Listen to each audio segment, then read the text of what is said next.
హుషారు పిట్టలు ట్రైలర్తో బాగా ఫేమస్ అయిపోయింది. ఎలాగంటే అందులో ఉన్న బోల్డ్నెస్ ద్వారా. కానీ అసలు మూవీలో ఏముంది అనేది చూశాక మనకు అర్థమవుతుంది.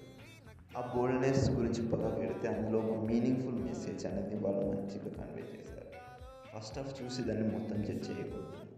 సెకండ్ హాఫ్ చూసి ఇంకా మనకి చాలా ఎమోషనల్గా ఏడుపు కూడా రావచ్చు చాలామంది. ఎందుకంటే ఆ యాక్టింగ్, బ్యాక్గ్రౌండ్ స్కోర్ అనేది, స్క్రిప్ట్ ప్లే, ఎవ్రీథింగ్ చాలా బాగుంది. వాళ్ళకున్న బడ్జెట్లో చాలా బాగా చేశారు.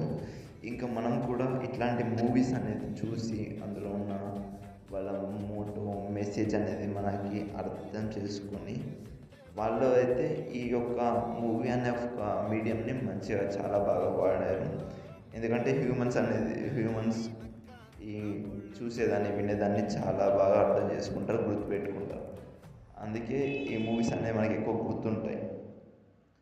దీన్ని మనము మంచిగా రిసీవ్ చేసుకొని ఇట్లాంటి మూవీస్ ఇంకా రాచేలాగా వాళ్ళని అప్రిషియేట్ చేస్తూ మనం కూడా ఇంకా మంచి చెడులు అనేది తెలుసుకోవాలి. ఫస్ట్ ఆఫ్ ఆల్ వాటికి ఏమైనా బుక్స్ లేదంటే ఏం మంచి చెడు అనేది ఎలా తెలుస్తానంటే ఒకరు చెప్తేనే తెలుస్తుంది మనకు కూడా. పేరెంట్స్ అయినా, టీచర్స్ అయినా, ఎవరైనా మంచి చెడు అనేది చెప్తే తెలుస్తుంది, చూస్తే తెలుస్తుంది. అది మనకి చిన్న ఉన్నప్పటి నుంచి మోస్ట్లీ పెంపకం పైన, అంటే ఓన్లీ పెంపకం కాదు, చాలా ఫ్యాక్టర్స్ డిపెండ్ అయి ఉంటాయి. ఎన్విరాన్మెంట్, మనం పెరిగే కల్చర్, ఎవ్రీథింగ్ చాలా డిపెండ్ అయ్యి మనకేంటంటే అలవాటు చేయాలి. ఏది ఈజీగా రాదు. చిన్న చిన్న నేర్చుకోవాలి, నేర్పించాలి.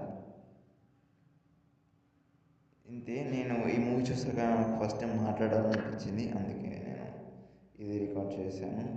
అండ్ దీని తగ్గట్టు ఏమన్నా పెడితే ఫొటోస్ అంతే.